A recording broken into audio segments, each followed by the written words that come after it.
Hello, everyone. Welcome back to 3 News Now. I'm Stephanie Haney. It is Tuesday, August 25th. This is your early update with the top headlines from WKYC.com and our WKYC app.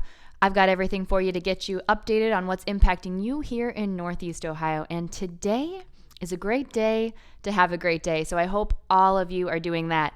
Here are the things we're going to talk about for you today. We'll take a look at what happened at night one of the Republican National Convention, running down the speakers that you heard from and what it looked like as compared to the DNC. Also, we'll take a look at some of the claims that were made at the RNC and some fact checking that our Verify team has put together. And we'll give you an update on the health of Cleveland baseball manager Terry Francona, how he's doing and what we know about that, and whether or not he'll be traveling to Missouri, what we know about that for Cleveland baseball's next upcoming trip. We also have a special piece of information for you to look out for while you're watching the games tonight at Progressive Field and tomorrow, as well as letting you know about a brand new segment that we have on our 5 p.m. show, What's New, where we want you to share your life hacks, and we'll remind you of one life hack from our producer Monique, which, if you're anything like me, you are definitely going to want to know about. First up, let's take a look at what happened at night one of the Republican National Convention. Many of the speeches came from a convention center at Washington, D.C., near the White House, near where President Donald Trump, of course, is staying and where he is expected to give his acceptance speech for the nomination, something we did see last night at the RNC. Similar to what we saw at the DNC, we saw President Donald Trump. Traditionally, at these conventions, we hear a lot about the candidates. We don't necessarily see them until they come out and formally accept that nomination, which traditionally happens on the last night of the convention. But we did see the president yesterday, and we do expect to see him every night. We also expect to see him tonight. Other people that spoke include the president's son, Donald Trump Jr., his top re-election campaign official, Kimberly Guilfoyle, who is also in a relationship with Donald Trump Jr. We also heard from former U.S. Ambassador to the UN, Nikki Haley, as well as U.S. Senator for Ohio, Jim Jordan. Now let's talk about some of the statements that were made at the RNC, which our Verify team has looked into and done some fact-checking on. Representative Steve Scalise said that former Vice President, Democratic presidential candidate Joe Biden has embraced the left's, quote, insane mission to defund the police. This claim is false, as determined by our Verify team. Biden has publicly stated that he does not support defunding the police multiple times. In an ABC News interview the day before the RNC on Sunday, Biden was directly asked if he supports defunding the police, and he pointedly said, "No, I don't." He said later that he doesn't want to defund police departments. He actually thinks they need more help and more assistance, and also wrote an op-ed in June about not supporting defunding the police. So that claim made by Representative Steve Scalise has been determined to be false by our Verify team. Donald Trump Jr. claimed that a few months ago, Americans were witnessing the longest prolonged economic expansion in history. It is true that we have recently experienced the longest prolonged economic expansion in history. It began under the Obama administration and continued into the early days of the Trump administration. It started in June 2009 and continued into the Trump administration until February of 2020. According to the National Bureau of Economic Research, the expansion lasted 128 months. That's the longest in the history of the U.S. business cycle, dating back to 1854. Of course, February 2020, not that long ago, that was right when things started to really be impacted at an economic level from COVID-19, the coronavirus, here in the U.S. So that claim from Donald Trump Jr. has been determined to be true from our Verify team. One more fact check for you from yesterday. Georgia Democrat Vernon Jones said the president also built the most inclusive economy ever, quote, with record low unemployment for African Americans and record high participation in the workforce. The claim that the unemployment record was at a record low for African Americans is true, according to our Verify team. The claim that there was record high participation in the workforce for African Americans has been determined to be false. According to Federal Reserve economic data, African American unemployment hit an all-time low of 5.4% in late 2019.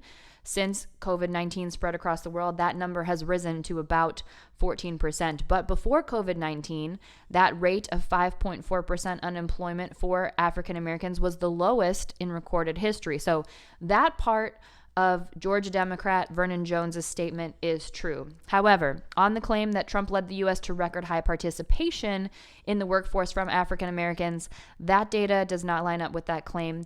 The data shows that African American participation in the workforce was at its highest in 1999 at 66.4%, and it was at 63% at the end of 2019. So that claim, partially true, partially false.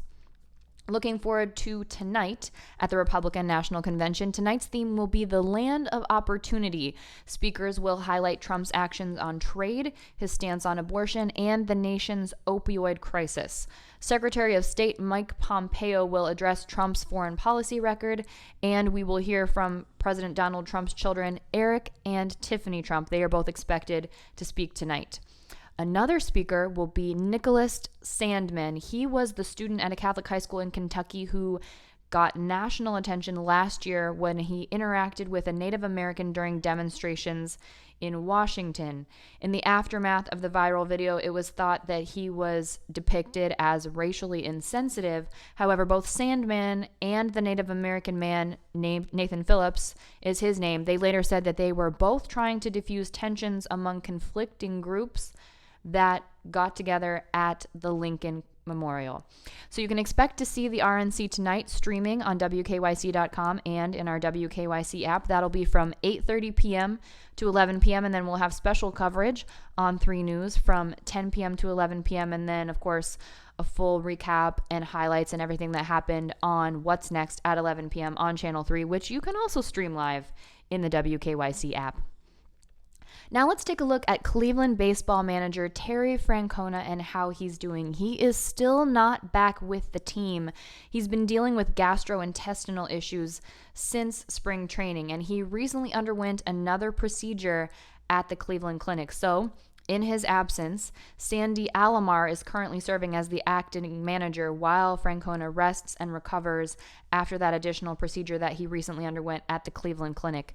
Francona has now missed 17 games in this shortened Major League Baseball season, so that's about 1/3 of those games in this 60-game season so far. We do not know at this time if he will rejoin the Cleveland baseball team as they travel to Missouri for a game on Friday, but of course we are wishing him a very speedy recovery. We'll let you know what we know about his health as we know it.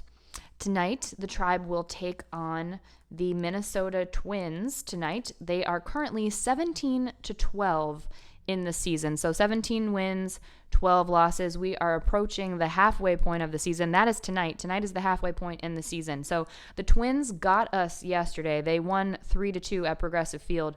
We'll finish up that series tonight and tomorrow, 2 more games. Hopefully we can bring home a win tonight. We take them on at 7:10 p.m. tonight at Progressive Field.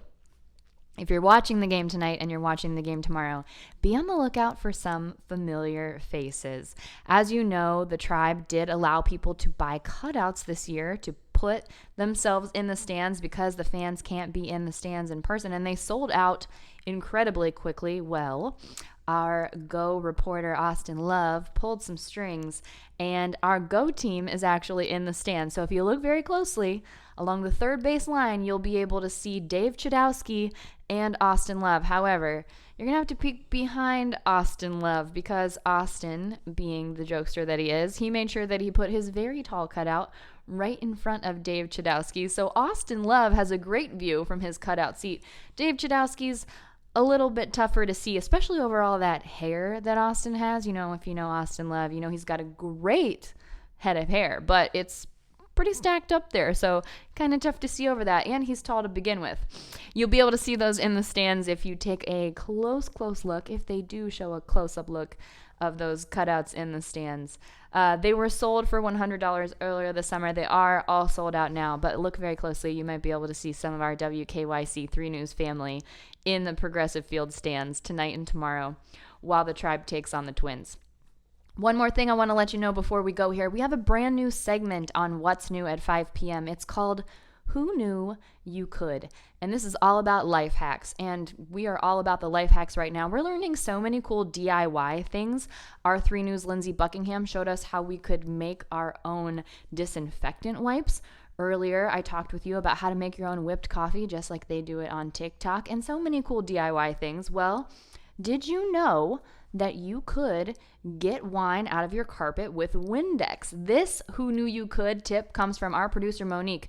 And it's super easy. If you get wine on your carpet, all you do, you spray it with Windex, you dab up everything that you can with a paper towel, then you spray it again with Windex, put a paper towel down, put something heavy on top of it, and leave it sit overnight. And then in the morning, when you go back and take a look, you'll notice that your paper towel has absorbed not only the Windex, but also the wine, and your carpet is no longer stained. So these are the kind of life tips that we all need right now when we're doing more for ourselves than we have done in quite some time, and maybe drinking a little bit more wine than we've been drinking in quite some time. So maybe having some spills, after that second or third or, fourth glass, maybe on a Friday night. We've got the whole breakdown on WKYC.com, and we want you to send us your life hacks. It's called Who Knew You Could, which, if you take a look at the first letter of each of those words, is actually WKYC. So it's the perfect segment for us to have on 3 News. So in our WKYC app, you can scroll down and you'll see a little orange bar there. You just tap on that, and that's where we want you to send us your life hacks so that we can share them on What's New at 5 p.m. So make sure you do that if you've got some good life hacks for us. I'm sure that you do. That's it for your 3 News Now early update for Tuesday, August 25th. I'll be back here at 3 p.m. as soon as we get the new numbers in from the Ohio Department of Health related to COVID-19, and also everything that's topping the headlines at WKYC.com and in our WKYC app. Everyone, enjoy this beautiful afternoon. Stay safe, be well, and I'll see you back here shortly. I'm Stephanie Haney.